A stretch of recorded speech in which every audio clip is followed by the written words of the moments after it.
बिस्मिल्लाहिर्रहमानिर्रहीम। अस्सलाम वालेकुम।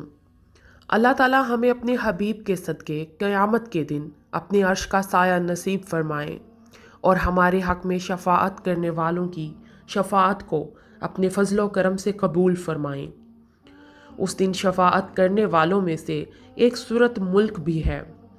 हज़रत अबू हुरैरा रज़ी अल्लाह ताला अन्हो से रिवायत है कि नबी करीम सल्लल्लाहु अलैहि वसल्लम ने फरमाया, कुरान करीम में 30 आयात पर मुश्तमिल एक ऐसी सूरा है जो अपने पढ़ने वाले की शफ़ाअत करेगी, उसकी सिफारिश को कबूल करके पढ़ने वाले की मग़फ़िरत कर दी जाएगी, और वो सूरत तबारकल्लाज़ी बेहदिल मुल्क है।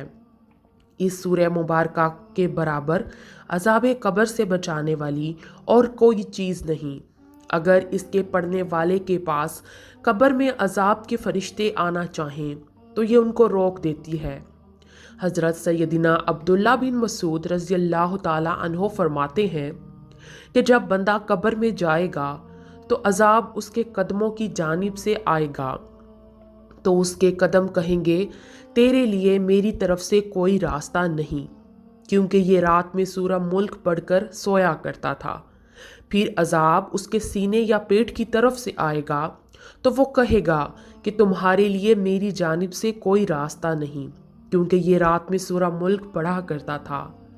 फिर वो उसके सर की तरफ से आएगा तो उधर से भी मैयत और फरिश्तों के दरमियान में ये सूरह हाइल हो जाती है और फरमाती है कि इसके पास ना जाना, ये मुझे पढ़ता था। फरिश्ते अर्ज़ करते हैं कि हम उसके हुक्म से आए हैं जिसका तू कलाम है।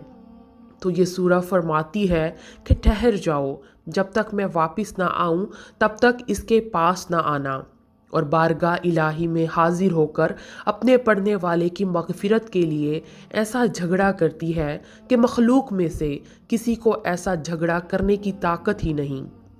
इंतहा ये कि अगर मग़फ़िरत में ताख़ीर हो जाए तो अर्ज़ करती है कि वो मुझे पढ़ता था और तूने उसे ना बख्शा। वो फ़ौरन जन्नत में जाती है और वहाँ से रेशमी कपड़े, आरामदा तकिए, फूल और खुशबुएँ लेकर कब्र में आती है और फरमाती है, मुझे आने में देर हुई, तू घबराया तो नहीं? फिर बिछौने बिछाती और तकिया लगाती है। फरिश्ते अल्लाह ताला के हुक्म से वापस आ जाते हैं। सूरह मुल्क के बारे में आप सल्लल्लाहु अलैहि वसल्लम की ये ख्वाहिश थी कि ये सूरह मुबारका हर मोमिन को याद हो। चुनाचे हदीस पाक में है, रसूल अल्लाह सल्लल्लाहु अलैहि वसल्लम ने फरमाया, मेरी दिली ख्वाहिश ये है कि सूरह मुल्क हर मोमिन के दिल में हो।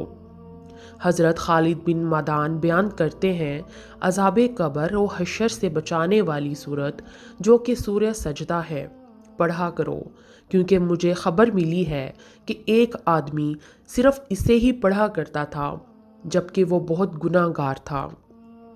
बस उस सूरत ने उस पर अपने ऐसे पर बिछा दिए और अर्ज़ किया कि ए रब, इसे बख्श दे, क्योंकि वो मुझे कसरत से पढ़ा करता था। रब्बे ताला ने उसके मुतल्लिक उसकी सिफारिश कबूल फरमा ली और फरमाया, उसकी हर गलती के बदले उसके लिए नेकी लिख दो और उसका दर्जा बुलंद कर दो। हज़रत खालिद बिन मैदान ने यह भी कहा, सूरह सजदा अपने पढ़ने वालों के मुतल्लिक कब्र में ऐसा झगड़ा करेगी और कहेगी, ए अल्लाह, अगर मैं तेरी किताब में से हूँ तो फिर इसके मुतल्लिक मेरी सिफारिश को कबूल फरमा लें, और अगर मैं तेरी किताब में से नहीं हूँ तो फिर मुझे उससे ख़त्म फरमा दें। और वो परिंदे की तरह होगी और उस पर अपने पर फैला देगी। वो उसकी सिफारिश करेगी और अज़ाबे कब्र से बचा लेगी। और हज़रत खालिद बिन मैदान ने सूरह मुल्क के मुतल्लिक भी कुछ इसी तरह से बयान किया है, और वो इन दोनों सूरतों को पढ़े बगैर सोया नहीं करते थे। और ताउस रज़ी तआला अन्हो बयान करते हैं, इन दोनों सूरतों को कुरान की हर सूरत पर 60 नेकियों से ज़्यादा फजीलत दी गई है। सूरह मुल्क के फ़ज़ाइल के बारे में जो अहदीस वारिद हुई हैं उनमें से बाज़ तो मुतल्लिक हैं, यानी किसी ख़ास वक्त की कैद नहीं है, जबकि बाज़ अहदीस में रात को पढ़ने का जिक्र आया है। حضرت جابر رضی اللہ تعالیٰ عنہ سے روایت ہے کہ نبی کریم صلی اللہ علیہ وسلم سورہ سجدہ اور سورہ ملک پڑھے بغیر نہیں سوتے تھے۔ عبداللہ بن مسعود رضی اللہ تعالیٰ عنہ کہتے ہیں کہ جس نے ہر رات تبارک الذی بیدہ الملک پڑھی، اللہ تعالیٰ اس کی وجہ سے اسے عذاب قبر سے نجات دے گا۔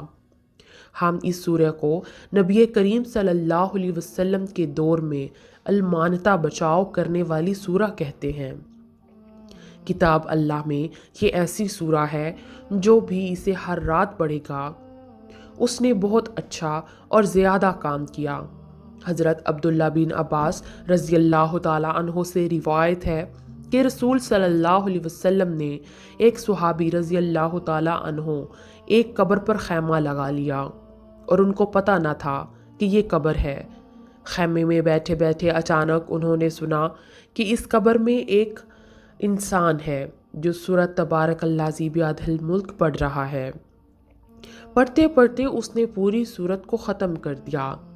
یہ واقعہ انہوں نے حضور صلی اللہ علیہ وسلم کی خدمت میں عرض کیا تو آپ صلی اللہ علیہ وسلم نے فرمایا کہ یہ سورہ عذاب روکنے والی ہے، یہ سورت عذاب سے نجات دلانے والی ہے، اس کو قبر کے عذاب سے بچا رہی ہے۔ حضرت ابو ہریرہ رضی اللہ تعالیٰ عنہ سے روایت ہے کہ رسول صلی اللہ علیہ وسلم نے فرمایا کہ بلا شبہ قرآن میں ایک ایسی سورت ہے جس کی 30 آیاتیں ہیں۔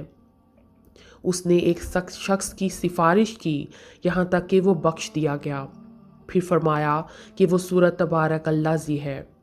حضرت سیدنا ابن عباس رضی اللہ تعالیٰ عنہ نے ایک آدمی سے فرمایا، کیا میں تجھے ایک حدیث تحفے کے طور پر نہ دوں جس کے ساتھ تو خوش ہو جائے؟ اس نے عرض کی بے شک۔ تو آپ رضی اللہ تعالیٰ عنہ نے فرمایا، یہ سورہ پڑھو جس کا نام سورہ ملک ہے، اور یہ سورت اپنے اہل و عیال، اپنے تمام بچوں، اپنے گھر کے بچوں اور اپنے پڑوسیوں کو سکھاؤ، کیونکہ یہ نجات دلانے والی ہے اور قیامت کے دن اپنے قاری کے لیے اپنے رب کے پاس جھگڑنے والی ہے، اور یہ اسے تلاش کرے گی تاکہ اسے جہنم کے عذاب سے نجات دلائے، اور اس کے سبب اس کا قاری عذاب سے بھی نجات پا جائے گا۔ سبحان اللہ۔ ویڈیو اچھی لگی ہو تو اس کو لائک اور شیئر ضرور کیجیے گا، ساتھ ہی ساتھ چینل کو سبسکرائب کیجیے۔ دعاؤں میں یاد رکھیے گا۔ جزاک اللہ۔